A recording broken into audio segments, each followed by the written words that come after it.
Estoy hablando del vicepresidente del Consejo, el señor Roy López Molina. ¿Cómo andás, Roy?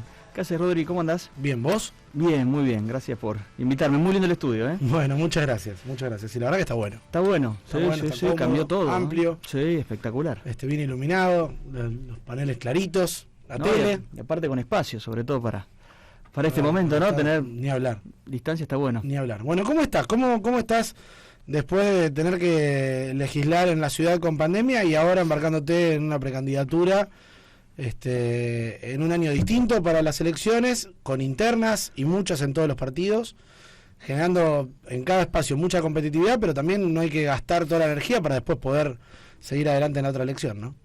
Sí, la verdad que contentos.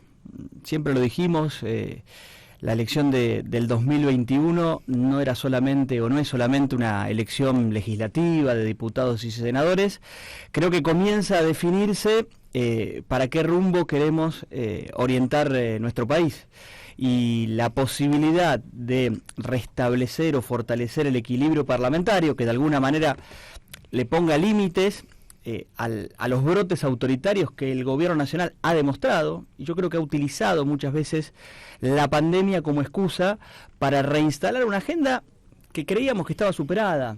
Eso de un gobierno nacional peleándose con los medios, peleándose con la oposición, peleándose con la justicia, creíamos que era un capítulo cerrado y volvió a reaparecer. Y reaparece en un contexto donde además es inconveniente, porque el gobierno nacional hizo todo lo que no había que hacer en un contexto de crisis sanitaria que profundizó la crisis económica. En un momento que había que tender puentes con la oposición, otra vez la oposición son los traidores, los enemigos a los que hay que atacar o denostar. Momento donde había que dialogar y buscar coincidencias, se remarcaron o se fortalecieron las diferencias. Bueno, eso trajo resultados. Perdón que te interrumpa, para sumarle. Con una oposición que cuando comenzó este problema se puso presta al acuerdo, al oficialismo, al consenso, a la construcción, y probablemente en algo tan desagradable como esta pandemia era un momento histórico para poder terminar con grietas, ¿no?, de las reales y construir un poder político distinto. ¿Viste esa frase que dice, muy remanida, pero detrás de cada crisis hay una oportunidad? Sí. Bueno, había una oportunidad allí. De que para lo social. Exactamente, que los argentinos digamos, bueno, es el momento para, sin malvinizar la pandemia, pongámonos todos trabajando detrás de un objetivo. Eso duró un mes. Después, otra vez, el kirchnerismo hizo lo que nosotros decíamos que iba a hacer. Un brote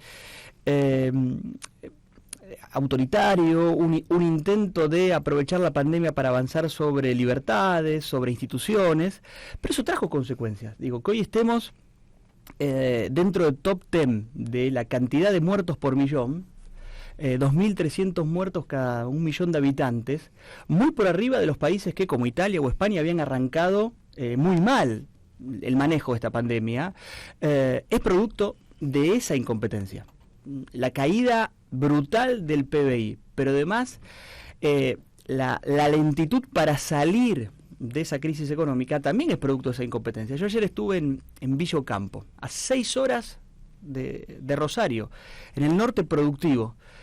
La decisión de cerrar las exportaciones a un departamento como General Obligado, que concentra el 10% del stock ganadero de nuestra provincia, es una decisión de vida o muerte, tomada en un escritorio en Buenos Aires por un burócrata que volvió a repetir una fórmula que no sirve para bajar precios en el mercado interno, te genera en una provincia como Santa Fe complicaciones para salir de la crisis y te genera problemas de empleo, problemas de producción e impacta en otras partes de la cadena, digo, la industria del cuero.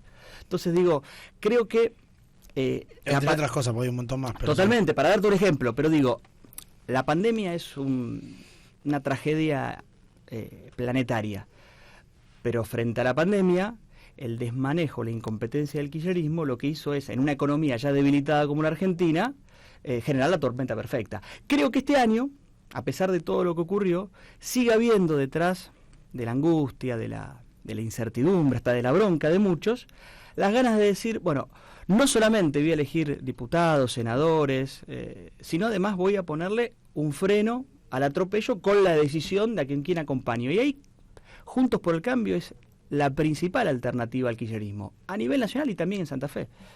Está clarísimo. ¿Cómo te sentís con Juntos por el Cambio, con las internas que están viviendo en algún caso, iba a decir radicalizadas, pero justo con tanto radicalismo que hay, en algunos casos con diferencias que son difíciles pensar en poder construir post interna, una lista única y un trabajo conjunto para poder posicionar al candidato que gane? Mirá, porque, perdón, sí. Voy de vuelta. Dale. Va a venir con chicana, pero Dale. tenemos confianza y te lo puedo hacer. Dale, tranquilo. Vamos, todo lo que dijimos que no pasó con la oposición y el oficialismo en la pandemia, tampoco pasó dentro de Juntos por el Cambio para esta interna. Porque creo que es un problema de la Argentina, el tratar de vivir todo como blanco y negro, como si fuese un superclásico. Y en eso Juntos por el Cambio tampoco está ajeno o ausente. Nosotros hicimos esfuerzos para buscar la unidad, que creo que es un valor, que estemos todos juntos dentro del espacio político. Pero cuando eso no se consigue, tampoco hay que forzarlo, porque si no después las candidaturas son producto de la rosca, son producto de la negociación política, son producto de los intercambios. ¿A este qué le dieron para que se baje? ¿A esta qué le dieron para que sea candidata? Entonces digo, hay una herramienta, que son las primarias, que son las PASO, que es una elección democrática, donde allí ya no es la rosca de los políticos, sino es la decisión libre de la gente que dice, dentro de todas estas alternativas, que obviamente tienen matices dentro de un espacio común, elijo a quien creo que es la mejor. Y en eso nosotros estamos de verdad muy contentos de tener la mejor lista para este momento, la que integramos con José Corral, que es el ex intendente de Santa Fe del radicalismo, con Lucila Lehmann de la coalición cívica, nosotros acompañando desde el PRO, es la mejor representación de la identidad de Juntos por el Cambio, porque ya no nos peleamos dentro de las fuerzas que la integramos a la coalición, sino que nos ponemos de acuerdo y ofrecemos una propuesta que además es la más santafesina de todas. A lo mejor parece que fuese una redundancia, pero nuestras listas de candidatos y de candidatas es una lista de santafesinos, porque defendemos a Santa Fe, pero además construimos nuestro proyecto de vida acá. Tenemos nuestra familia, nuestros hijos, queremos ir al Congreso a defender a Santa Fe, pero volver a dormir a nuestra provincia, que es donde vivimos.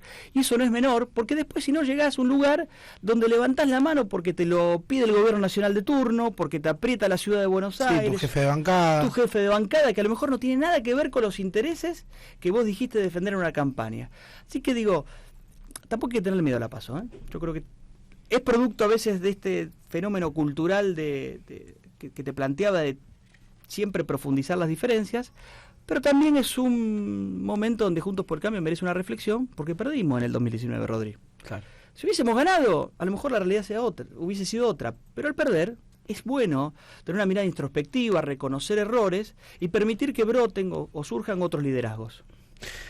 ¿Cómo fue participar este año en el Consejo, siendo que construyeron acuerdos con el oficialismo municipal para poder legislar en un marco tan complejo, digo, y con los roces que tuviste inclusive con tus propios compañeros de partido dentro del Consejo Municipal? Yo creo que hicimos y hacemos lo que le decíamos antes al gobierno nacional que tenía que hacer, tratar de buscar acuerdos en las diferencias. Yo creo que cuando hay diversidad hay riqueza.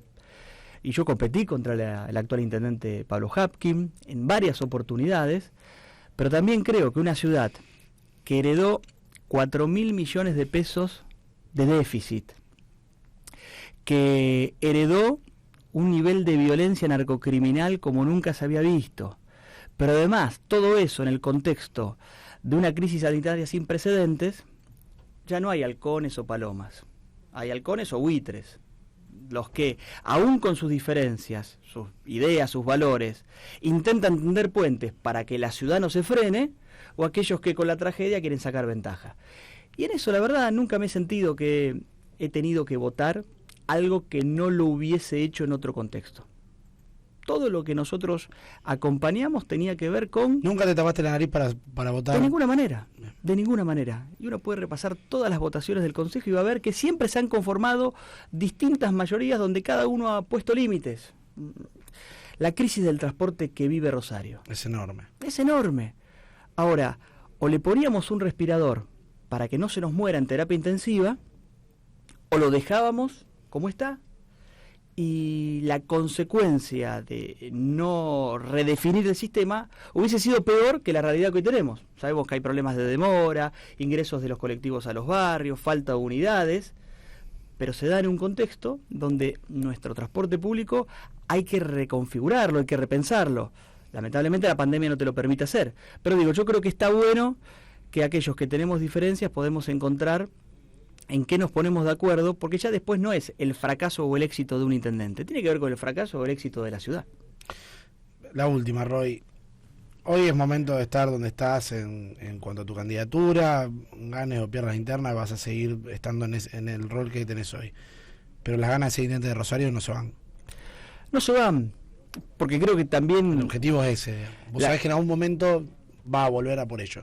Sí, pero no lo pongo como proyecto personal. Sí creo que, así como Juntos por el Cambio hoy es la principal alternativa al kirchnerismo, creo que también Juntos por el Cambio tiene que hacer ese proceso de poder ofrecer a la ciudad de Rosario una alternativa, que parecíamos, tal vez, en el 2017, 2019, que se había consolidado, y después la crisis económica a nivel nacional no nos permitió. Pero es un momento para llevar al Congreso estas discusiones, porque la ciudad también necesita que se la defienda. El programa Barrios Seguros era un trabajo conjunto del gobierno nacional con la provincia y con la municipalidad, que desembarcaban todos en una zona caliente de Rosario, como Barrio Grandoli. Llegaba el gobierno nacional con las fuerzas federales a pacificar una zona que vos sabés, por ejemplo, todo lo que había dejado el Pimpi Camino en su momento en el corazón de la zona sur de Rosario. Después que se pacificaba, aparecía la provincia llevando salud, llevando centros territoriales de denuncia, acercando el Estado a resolver problemas. Y después aparecía la municipalidad, por ejemplo, recuperando espacio público y tumbando cocheras ilegales que se habían construido sobre las plazas. Eso había traído resultado. Yo lo vi, los vecinos te saludaban y te decían, por fin puedo ir al almacén sin que me roben el celular. Ese programa se desbarató. ¿Cuántas veces vino la ministra Frederica a Santa Fe? Yo no me acuerdo de ninguna. Capaz que una y no sabemos. Creo que al comienzo del gobierno vino una vez de paso en un acto patrio. Sí. Y nunca más volvió.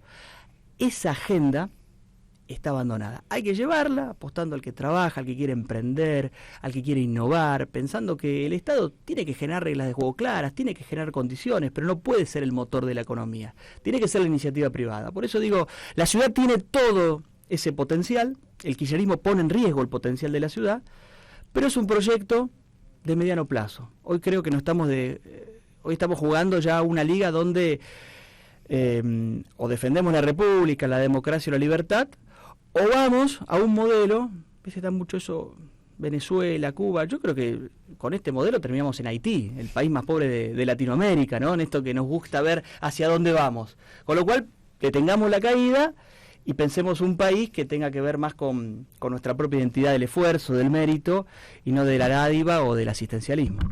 Roy, gracias. Gracias, Rodri, como siempre. Estamos al habla. Dale. Roy López Molina charlando con nosotros a las 10:02 de la mañana.